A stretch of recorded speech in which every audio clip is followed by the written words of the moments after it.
Graça e paz, cara amiga, caro amigo que acompanha diariamente a nossa meditação sobre a Palavra de Deus no Santo Evangelho, nesta quinta-feira, 7ª semana do Tempo Comum.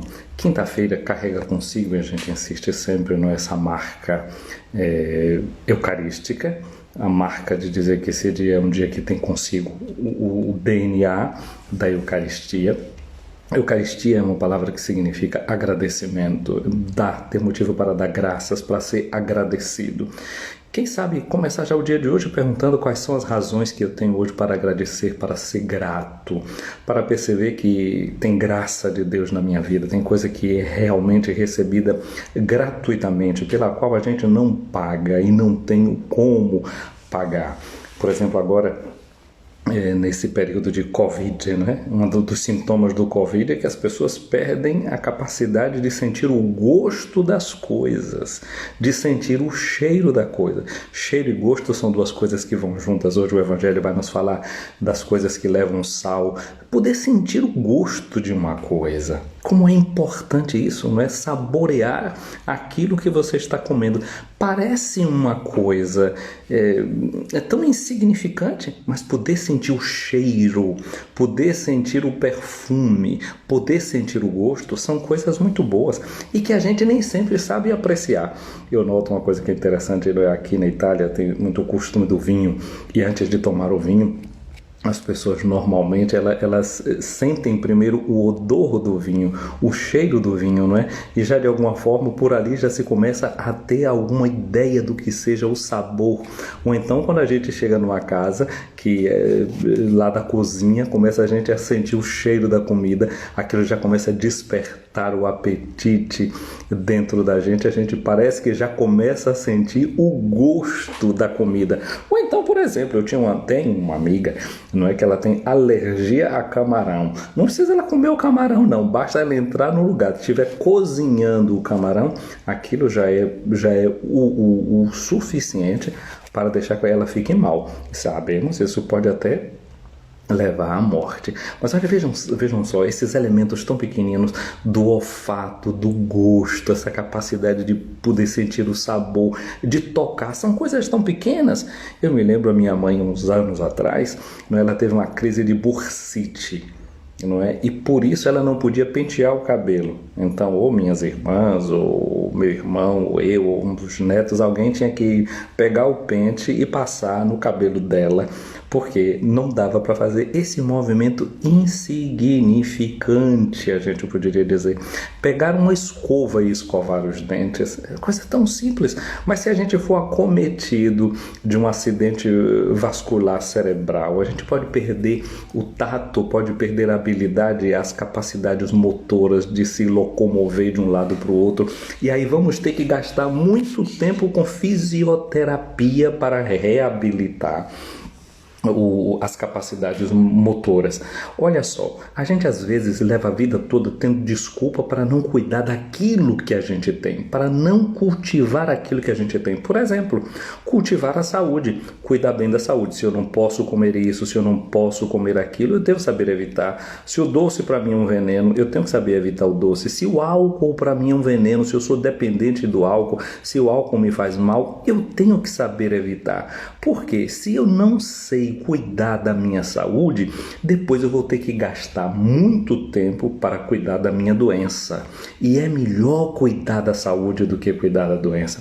A doença, depois que ela se estabelece, dá um trabalho tão grande para ela sair de dentro do organismo da gente, mas você causa uma ferida e ali você tem que gastar tempo, dinheiro, remédio, um monte de coisa para poder se ver livre de um ferimento que foi causado. Às vezes é melhor você ter cuidado de não entrar num processo de adoecimento, é bem melhor evitar a doença, não é? E como é que se evita a doença? Cuidando da saúde, não é? O pessoal da medicina hoje em dia fala muito de salutogênese, aquilo que gera a saúde no organismo da gente. Quanto mais a gente cuidar daquilo que gera a nossa saúde, nós estamos mantendo longe, distante de nós, a doença. Gente, o evangelho de hoje que nós vamos ler é o evangelho de Marcos, no capítulo 9, versículos de 41 a 50. Vocês se lembram que no dia de ontem, João chegou para Jesus e disse: olha, nós vimos uma pessoa que estava expulsando demônio em teu nome, nós proibimos. Eu imagino como é que aquele homem deve ter se sentido pensando assim: mas eu estou fazendo uma coisa boa, eu estou expulsando demônios em nome de Jesus, e esse aqui que é discípulo de Jesus, vem aqui e me proíbe de fazer uma coisa que é boa, de fazer um benefício. Deve ter entrado em parafusos aquele homem. Mas João era com um espírito assim, muito aguerrido. Ele e o irmão dele, Tiago, eles eram chamados de Boanerges, que significam filhos do trovão, né? Quando dá um trovão, vem um relâmpago primeiro, depois vem um estouro bem grande. Ele era um tipinho assim, fogoso, estourado, né? Não imagino que ele deva ter proibido com bons modos aquela pessoa que estava expulsando demônios em nome de Jesus.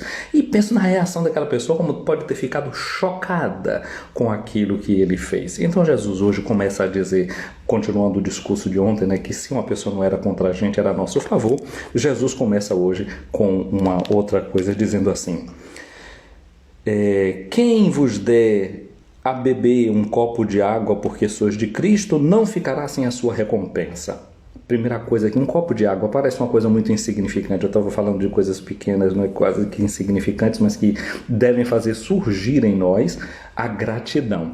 Quando Jesus aqui diz que até um copo de água que é dado a alguém por ser discípulo de Cristo vai receber a recompensa, está dizendo que ele, o Cristo, recompensará até um copo de água. Ou seja, diante de Cristo não tem nada que seja sem significado, não tem nada que seja pequeno. Porque você já viu qual é o mistério de um copo de água? Aquelas moléculas H2O. Não é que todo mundo sabe qual é a fórmula matemática da água, a fórmula química da água, mas que ninguém consegue fazer a água. Então pensa nisso, não é esse mistério que a gente até conhece, mas que não somos capazes de criar. Portanto, a água não é uma coisa insignificante, é uma coisa de um valor imenso. E como nós hoje em dia devemos ter cuidado com a água, com o meio ambiente, não poluir os meios que nós temos, né, de fazer a vida, porque onde tem água tem vida, sem a água a vida é impossível. Portanto, dar um copo de água a alguém é dizer para essa pessoa que foi dada a ela a possibilidade de viver. Aqui a gente pode pensar na água, nós dentro da barriga da nossa mãe ficamos envolvidos pelo líquido amniótico, é água que possibilita a existência da gente. A água aqui pode ser interpretada como tudo aquilo que possibilita a vida da pessoa. Não é? Se você faz qualquer coisa que possibilita a vida do seu irmão, do ponto de vista psicológico, emocional, afetivo, espiritual, físico, se você possibilita a vida, porque na origem da vida está essa água necessária, então você vai receber de Cristo a recompensa. Não será outro senão Cristo mesmo a dar a recompensa pelo bem que você fez. Porque Jesus diz no Evangelho de João capítulo 10, versículo 10, eu vim para que todos tenham vida e a tenham em plenitude. Portanto, Deus recompensa através do seu Cristo tudo aquilo que a gente faz para promover a vida. Agora vem a segunda palavra de Jesus, que é forte para nós. Se alguém escandalizar um destes pequeninos que creem, seria melhor que fosse jogado no mar com uma pedra de moinho amarrada no pescoço. Eu estava dizendo que João, talvez com aquele jeito dele, podia ter escandalizado aquela pessoa que estava expulsando demônios em nome de Jesus, mas não fazia parte do grupo. Olha só. As atitudes da gente devem ser atitudes que a gente deve pensar e medir muito bem antes, para que a gente não seja ocasião de escândalo. A palavra escândalo significa ser ocasião de tropeço. Então Jesus está dizendo, né, ser uma pedra, em vez de ser uma pedra de tropeço, a gente deve ser o quê? Uma pedra em que o outro pode edificar a sua existência. Uma pedra que o outro utiliza para criar alicerces para a sua vida. Então Jesus diz, melhor fosse que essa pedra, em vez de estar colocada ali nos pés do irmão para ele tropeçar, que tivesse ela no seu pescoço e essa pessoa fosse jogada no mar. O que é que significa isso? Com a pedra ser jogada no mar significa que o corpo não sobe. E se o corpo não sobe, significa que o corpo não vai ter sepultura. E o que é a sepultura? É um lugar onde você conserva a memória da pessoa. Os judeus até hoje, em vez de colocar flor em cima de uma sepultura, eles colocam uma pedrinha. Não é uma pedra, esse símbolo da durabilidade da própria vida, etc. Então, quase como está dizendo assim, um gesto maldoso, ou quem faz um gesto que é maldoso, essa pessoa não deveria ser conservada na memória da comunidade. O mal não merece ter um espaço de lembrança, um espaço de memória, um espaço de cultivo. E aqui pode ser uma dica também para nós, de não cultivarmos dentro de nós a memória do mal que nos foi feito, daquilo que nos causou uma ferida. É bom que a gente deixasse isso cair no mais profundo de um lago. Os judeus, no dia da festa de Yom Kippur, que seja a festa do grande perdão, que significa do encobrimento, os judeus usam uma coisinha na cabeça, né, chamado kippah. Como os nossos padres e bispos usam uma coisa também assim na cabeça, os frades, etc., que é solidel, que significa só para Deus, é a imagem desse kippah. O que é o kippah? É aquilo que te cobre, não é? Ou seja, que diante de Deus o homem está sempre coberto pela misericórdia de Deus. É isso que significa aquela coisinha que fica na cabeça dos judeus praticantes ou de religiosos cristãos também, que usam esse adereço litúrgico ou do seu hábito. A festa de Yom Kippur significa aquilo que é coberto. Diz que na festa de Yom Kippur o piedoso judeu pega uma pedra, fica de costas para um lago e joga aquela pedrinha dentro do lago, e aquela pedra cai no mais profundo do lago, ou seja, ela se esconde, ela é encoberta pelas águas. Então, mais valeria que essa pessoa que faz o mal, que esse seu mal fosse encoberto profundamente nas águas. E aí a gente poderia pensar também em cada um de nós, que se fez um pecado, se fez alguma coisa errada, esse meu pecado, que era uma pedra, que era de tropeço para os outros, se essa pedra é agarrada comigo e eu me jogo nessas águas. Mas que águas? As águas da misericórdia de Deus, as águas do próprio batismo, e ali eu com este pecado morro para poder ressuscitar em Cristo, para poder ter a vida nova. Não é o aniquilamento somente disso, mas é a possibilidade de se tornar uma nova criatura, porque esse meu pecado é completamente absorvido pela misericórdia de Deus. E agora continua Jesus dizendo outras coisas. Se a tua mão te leva a pecar, corta. É melhor entrar na vida sem uma das mãos do que tendo as duas ires para o inferno, onde o fogo nunca se apaga. Ou seja, a gente tem que saber, as mãos são coisas boas, né? Serve para a gente trabalhar, para transformar o mundo. Mas se a mão escandaliza, é melhor não ter uma das mãos e com uma ir para o céu. Ou seja, veja, eu estava falando antes, não é? De que a gente tem que saber dar-se limites.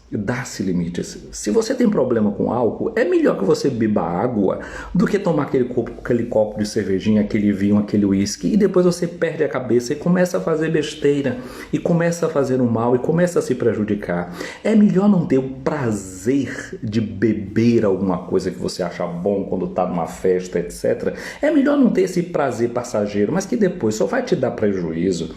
Então, é melhor que, não é, se eu vejo ali uma comida, um churrasco muito bom, muito gordo, etc., mas depois aquilo vai aumentar o meu colesterol, é melhor que eu corte com aquele prazer temporário e depois eu possa ter o prazer de ter uma vida equilibrada. Isso serve com a nossa língua. Às vezes uma resposta que você acha, eu vou ficar por baixo, mas se você às vezes na fúria, como fez João, né? Proibiu o homem de expulsar o demônio porque não pertencia ao grupo. Se você não usa o raciocínio, se você não pensa em profundidade, você pode ter ações, você pode ter comportamentos dos quais você vai se arrepender para o resto da vida. É melhor pensar duas vezes antes de dizer certas coisas, antes de tomar certas atitudes, de cortar. Veja só, a partir da próxima semana, não é, a gente já vai começar a entrar em clima de quaresma. Quaresma é um tempo que a gente usa para preparar a Páscoa anual. Durante o tempo da quaresma é um tempo em onde a gente aprende a fazer cortes, a fazer renúncias de coisas que são boas para poder optar por coisas que são melhores. É bom ter as duas mãos? Sim, mas é melhor ir para o céu. E se para ir para o céu a condição é ter uma das mãos a menos, a pessoa não pensa muito. Prefere o céu? Prefere a comunhão com Deus? Não é? Eu poderia já dar uma resposta aqui que ia ser como uma faca cortante para essa pessoa, mas para salvar a amizade, para salvar a relação, para salvar o bem do outro, às vezes a gente pensa duas vezes, deixa passar aquele momento de tumulto e depois a gente reflete e depois a gente fala. Então assim Jesus fala do pé, assim Jesus também fala dos olhos. E por fim, Jesus vai nos dizer o seguinte, aqui no finalzinho, diz assim, pois todos hão de ser salgados pelo fogo, salgados pelo fogo. O sal no Antigo Testamento é o símbolo da aliança, né? Deus faz uma aliança com Abraão, uma aliança de sal, assim se diz. O sal é uma coisa que a gente sabe que dura muito para a gente comer, né? Se você quer conhecer uma pessoa, coma 1 quilo de sal com ela, é uma coisa que vai durando na vida. Então uma aliança, um pacto que você faz com Deus ou com outra pessoa, o pacto do matrimônio, precisa de tempo para se estabelecer, para se aprofundar, para você tirar todas as consequências. Portanto, o sal é o símbolo da aliança. Eu disse que a quinta-feira nos faz pensar na Eucaristia. Na Eucaristia, Jesus levantou o cálice da nova e eterna aliança. Nós somos envolvidos nessa aliança de amor, nesse pacto de amor entre Deus e a humanidade. E esse pacto, essa aliança, deve ser conservada, que Jesus diz que todos hão de ser salgados pelo fogo. Esse fogo que já está dito no Evangelho de Marcos lembra o próprio batismo, com o qual Jesus batizaria todas as pessoas. Nós sabemos que esse fogo lembra o Espírito Santo. Seja o sal, seja o fogo, servem para conservar as coisas.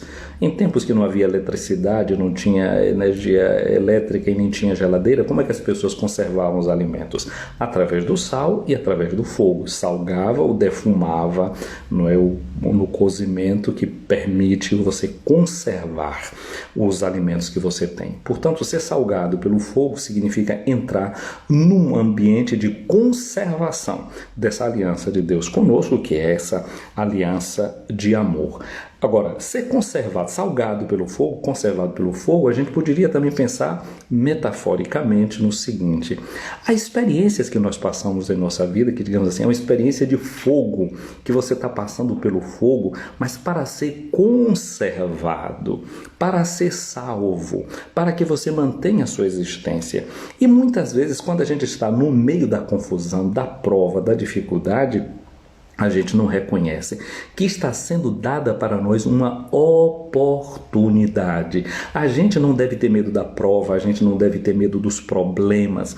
Porque aqui em matemática na escola, quando o professor dá uma coisa para o menino resolver, você vamos aqui passar um problema. Por quê? Porque os problemas é jogar diante da gente, significa, balou significa jogar, né? É você jogar diante de você certas situações sem ter medo da dificuldade, porque ela pode ser para você uma oportunidade.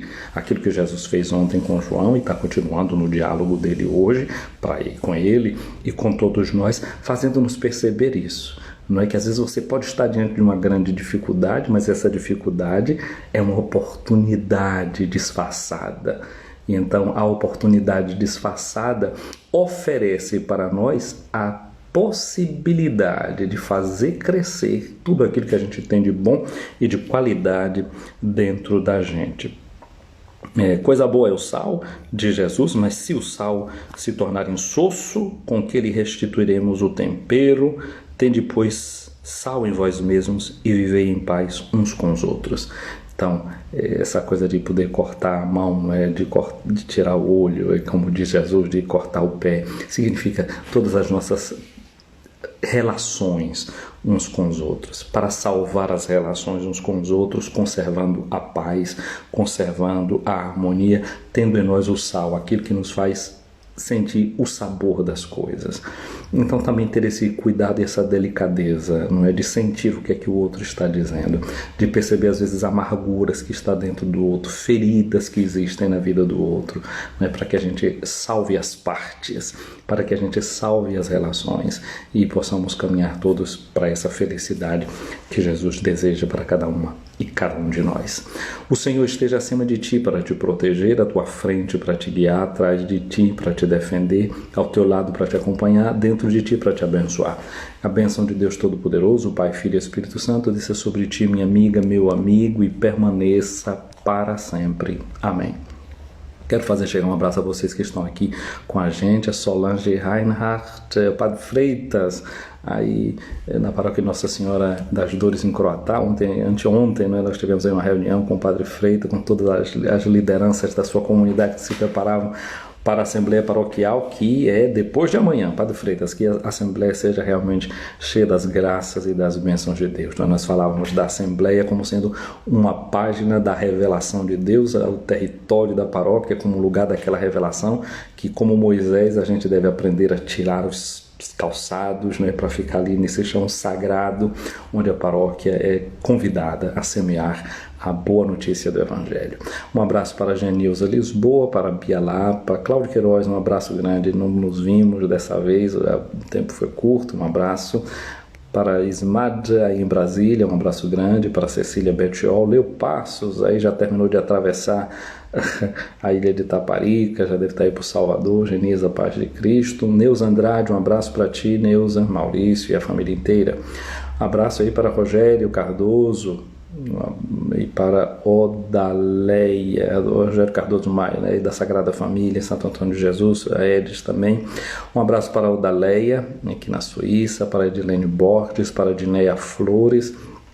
Genilza está dizendo aqui, meu Deus, depois de tanto tempo, muito feliz em ver o senhor. Fico feliz. Olha, que ontem já teve, viu, Genilza? A livezinha aqui. A Solange diz, sua bênção, dou graças a Deus estar aqui hoje. Quanto tempo, é verdade. Mas hoje a gente conseguiu, né? Estamos aqui juntos. Thay Janaína, um abraço, Thay, para ti, tua tia, Tassinho, todo mundo aí da família. Um abraço para Edilene, para Nelma. Odaléia tá assim, estávamos todos com saudade, eu também, viu? Odaléia estava com saudade, sim. Padre Juarez, um abraço para você aí na nossa São Jorge dos Ilhéus. Talita, ficamos em falta, né? Mas da próxima vez eu cumpro todo o programa, se Deus quiser. Mas metade do programa a gente conseguiu dar conta. Celi Novaes, um abraço para você. Um abraço para Antônia Costa. Padre Miqueias, um abraço, estamos de volta, hein? Ainda estou aqui na casinha do lado de fora, ainda não entrei no colégio, depois do teste eu subo. Um abraço para Flávia Santana, para Bia Lapa, Antônia Costa, bom dia para você. Rose Santos, um abraço, eu estava com muita saudade desses momentos de espiritualidade tão maravilhosos, eu também, viu? Não sei como é que eu vou me manter fiel a eles, o dia de domingo eu já botei assim que tem que dar certo, o resto, vamos ver como é que a gente faz. Jalusa, um abraço, Deus te abençoe, minha afilhada, um beijo na minha comadre, e a gente não deu para se ver dessa vez. Um abraço para Sheila Lessa, para Vani Raidresser, para Silvia Fernandes, para Mari Caldas, bom dia. Quem é mais que eu tenho aqui, meu Jesus? Rosa Santos, Mima Costa, um abraço, então um abraço aí no seu pai, seu Antônio. Para André Luiz Matos, um abraço. Padre André, estou aqui, estou de volta, estou aqui do seu lado, um pouquinho mais distante, mas estou aqui. Para Mari Santos, para Lucas Lima, um abraço. Lucas Lima, não sei se Lucas Lima é padre ou seminarista, mas vejo aqui que tem uma foto com veste, está lá. Vilmara Sampaio, Cleo Lima Santos, Eli Coelho, Maria Eureni, um abraço, Eureni. Ana Maria Barreto, bom dia para você. Para Lilia Davi Luna, abraços. Para Eureci Galdino, um abraço. Para Manuel Roque, Ana Silva, Davi Santos, abraço, Davi. Para Padre Rânio Guerra, em Iaçu, eu vi que teve um acidente trágico, né, com a morte de alguém aí em sua paróquia, e eu sei que essas coisas tocam profundamente o coração de quem é pastor, então nosso abraço e solidariedade e oração. Edilza Carvalho, Edilza diz assim, padre, estou muito feliz em te encontrar aqui, eu também. Sheila Lessa, Sheila, não deu pra gente se ver, mas depois vou responder ao que você me escreveu lá, viu? Eu sou feliz por sua amizade, porque me leva para Deus, não há melhor que essa, é verdade, é uma amizade já que se enraiza há muito tempo, e você ainda era uma meninota, não é? Maria Eureni diz que era muito bom ouvir aqui na presença. Barcelos, um abraço para você aqui também. Edilza está me perguntando que hora eu estou entrando. Não posso dizer nada de seguro, viu? Bia Ângela, um abraço para você. Para Jusilago, que entrando aqui agora. Então, um abraço para cada um de vocês. Que vivamos um dia abençoado, um dia cheio de Deus. Até a próxima, querendo Deus.